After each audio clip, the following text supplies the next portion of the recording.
बिस्मिल्लाहिर्रहमानिर्रहीम। आज हम आपको शलजम पालक बनाने का तरीका बताएंगे। घी हस्बे ज़रूरत, एक बड़ी प्याज, इसे हल्का सा फ्राई कर लेंगे।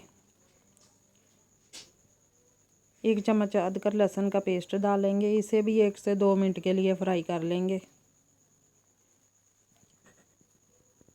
लहसुन अदरक हमारा फ्राई हो चुका है। अब इसमें हम 1 टमाटर डालेंगे, 4 से 5 हरी मिर्चें बारीक कटी हुई डालेंगे। इसे भी अच्छी तरह मिक्स करके भून लेंगे। 1 चम्मच लाल मिर्च, आधी चम्मच हल्दी, 1 चम्मच नमक, इसे भी डाल के हम भून लेंगे।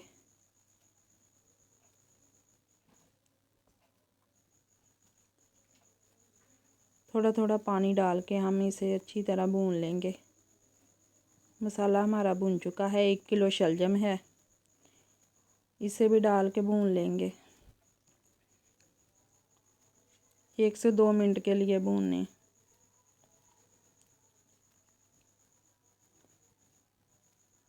आधा किलो हमारी पालक है, इसे हमने काट कर अच्छी तरह धो लिया।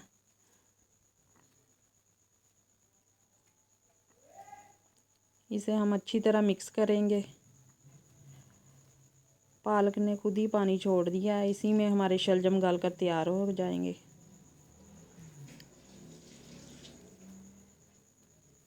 अब हम इसे घोटने की मदद के साथ पीस लेंगे।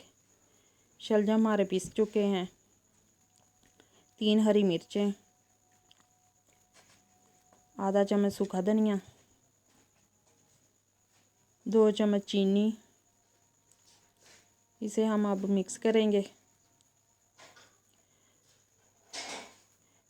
थोड़ा सा धनिया, गरम मसाला और सूखी मेथी, इसे हम मिक्स करके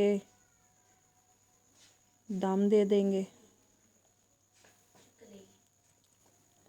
घी हमारा ऊपर आ चुका है, इसका मतलब है शलजम पक कर तैयार हो चुके हैं।